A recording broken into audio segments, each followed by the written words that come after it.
Bien, en esta clase vamos a ver mejoramiento de caracteres cualitativos.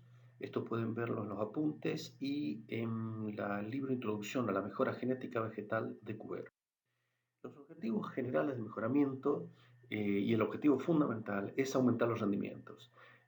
Para esto también es necesario a veces modificar los caracteres morfológicos. Los caracteres morfológicos de una planta pueden ser la estructura de la planta en sí misma, las ramificaciones, si tiene una estructura en la cual uno pueda tener una plantación con mayor densidad de siembra. Esto va a hacer aumentar el rendimiento. Entonces, todo lo que hagamos en el mejoramiento para también modificar la estructura de la planta va a beneficiar o puede incidir en el rendimiento. Los caracteres de calidad son otro aspecto importante. Por ejemplo, en frutos que tengan más vida en la estantería, o sea, que lleguen sin podrirse más tiempo o mantenerse después de la cosecha, resistencia a pestes e insectos, a distintos patógenos, también es un objetivo fundamental introducir resistencia que va a hacer cultivos con mayor sanidad y por lo tanto con mayores rendimientos y mayor calidad también de frutos. Y también el estrés abiótico, perdón, como resistencia a frío, sequía o salinidad, son aspectos importantísimos para aumentar la capacidad de un cultivo de adaptarse a distintos ambientes. Otro aspecto importante es la herencia de los caracteres que vamos a mejorar.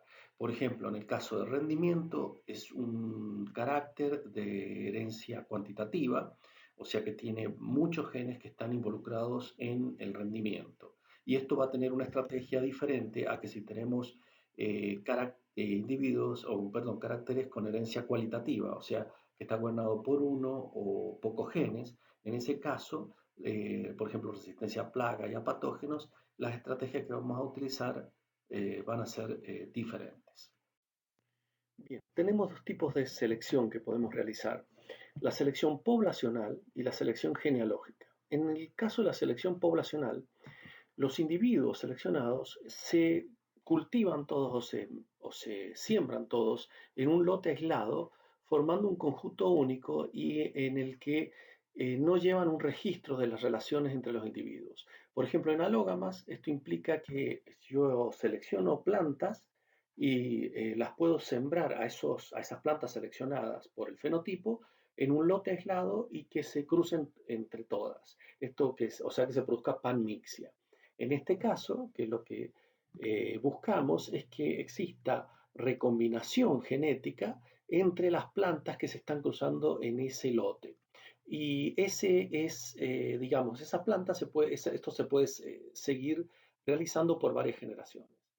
En el caso de las plantas, este es el caso de plantas alógamas, pero en el caso de las plantas autógamas, allí no va a haber panmixia porque las plantas se autofecundan. O sea que en este caso vamos a tener que seleccionar progenitores y mezclar semilla en forma mecánica de una misma proporción de cada progenitor. Mezclamos la semilla de los progenitores seleccionados con las características que nos interesan y esos individuos se pueden multiplicar como una mezcla y en este caso y allí no habría recombinación. Y la evaluación de la selección de los individuos para la selección poblacional se basa en la observación de los fenotipos individuales. O sea que acá lo que hacemos es una selección que se llama masal o al bulto porque llevamos directamente sin individualizar la progenie ni los individuos. El otro tipo de selección que se realiza es la selección genealógica. En la selección genealógica, los individuos se eligen y se mantienen separados en subconjuntos y tienen una relación con el parentesco. O sea que realizamos un cruzamiento y mantenemos separada la descendencia de ese cruzamiento. Y allí se obtienen líneas o familias, como dice acá. Tenemos dos tipos de forma de selección genealógica.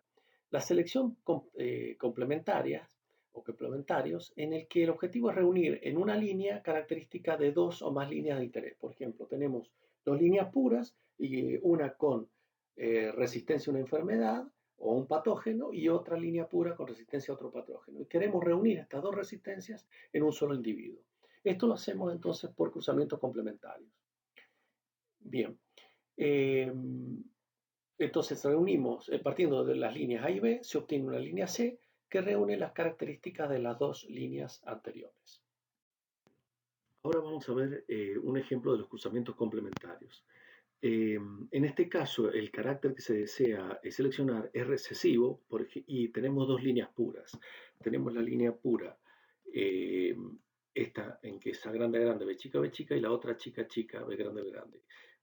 Esta primera línea pura va a tener entonces, por ejemplo, resistencia a nemátodos y esta otra línea una resistencia en tomate a peste negra. Entonces queremos combinar resistencia a nemátodos y a peste negra, por lo tanto lo que hacemos es cruzarlos, tenemos el híbrido en la F1, si autofecundamos ese F1 vamos a tener la segregación normal mendeliana porque los dos caracteres están gobernados por un gen simple y recesivo. Si queremos seleccionar el recesivo, lo único que tenemos que hacer es seleccionar la planta esta que se va a dar en una proporción de 1:16 a chica, chica, B chica, B chica, con las dos resistencias. Se elige ese y se autofecunda durante varias generaciones hasta tener un fondo genético que está marcado acá en verde como K. Este fondo genético va a ser diferente al fondo genético de los padres eh, porque tiene una hibridación y autofecundaciones. Y se obtiene un individuo A chica, B chica, B chica, que va a ser con resistencia a nematodos y peste negra en el caso de tomate. Ahora vamos a ver entonces dentro de la selección genealógica, el método retrocruza. Este es un método que se utiliza para introducir genes de resistencia, muy utilizado en el mejoramiento de plantas para introducir genes de resistencia, por ejemplo, en tomate, alguna enfermedad, peste negra, por ejemplo, un virus. En ese caso, el padre, lo que queremos hacer es introducir resistencia en un padre A que es recurrente y que tiene buen tamaño de fruto. Queremos introducir un gen que proviene del donador B y se hace por cruzamiento. Se llama padre recurrente el A porque es el que vamos a usar en varias generaciones de cruzamiento como padre, porque es el fondo genético que queremos mantener. Y B es el padre donador que se usa en una primera cruza para introducir el gen de resistencia. Y esta se le llama selección recurrente. Finalmente vamos a tener, después de varias retrocruzas y selección, vamos a tener un fondo genético como A asterisco y en este caso el fondo genético de A y A asterisco va a ser el mismo, pero van a diferir entre estas dos plantas en que una va a tener el gen de resistencia que introdujimos del donador. Un método entonces un caso es si nosotros queremos introducir un gen de resistencia dominante. En este caso, en el padre donante tenemos un fondo genético B y el gen de resistencia dominante. Y en el caso del padre recurrente es un fondo genético A y es recesivo para este locus. ¿A qué queremos llegar? A tener un padre con un fondo genético diferente, porque va producto de la hibridación, y que va a ser homocigota para el gen dominante. Bien, en ese caso obtenemos un híbrido, el cruzamiento de R chica por R grande. A este volvemos a cruzarlo con el padre recurrente, que es el que tiene el fruto que nosotros queremos tener ese tamaño de fruto, por lo tanto lo usamos de nuevo. Aquí va a segregar un medio, ¿no es cierto?, como R grande, R chica, y un medio como R chica, por las gametas que formaría este padre, ¿no es cierto? Y el fondo genético, fíjense, va creciendo en el número de A, o sea, acá ya tenemos dos A y una B, que es el fondo genético que va a ir aumentando por el padre recurrente. En esta selección que hacemos, infectamos con el virus y vemos qué plantas se infectan. En ese caso, las eliminamos, que es la R chica, y nos vamos a quedar con el heterocigoto otra vez. Lo retrocruzamos otro año, seleccionamos, al igual que el año anterior, volvemos a retrocruzar. Finalmente, lo que vamos a tener es, después de unas 7 generaciones de cruzamiento, o sea, más o menos este plan lleva 6, 7 años de cruzamiento, llegamos a ese punto y vamos a tener entonces ya un genoma de A que va a ser el mismo que el recurrente en un gran porcentaje.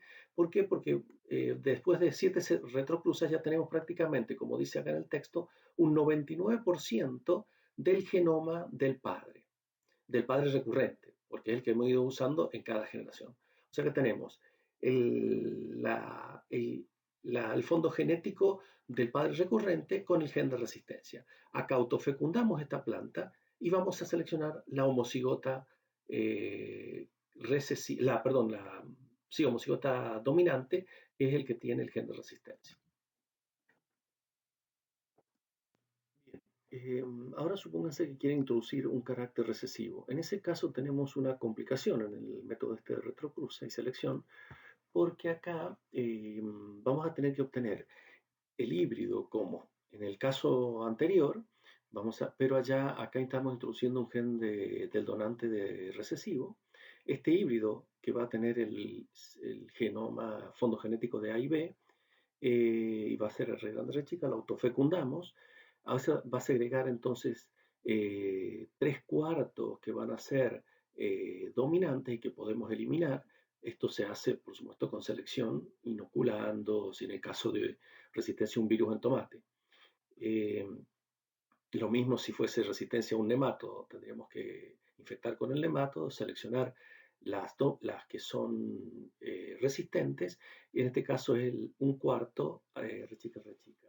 A este resistente lo volvemos a retrocruzar, volvemos a autofecundar y este tipo en el transcurso de los cruzamientos vamos aumentando el fondo genético de A grande, ¿no es cierto? Bien, hasta 6 o 7 generaciones. En ese caso, cuando llegamos ya a la última a la última generación, lo que vamos a tener es una isolínea con el fondo genético de A grande que tiene buen tamaño de fruto, pero va a tener también el gen de resistencia.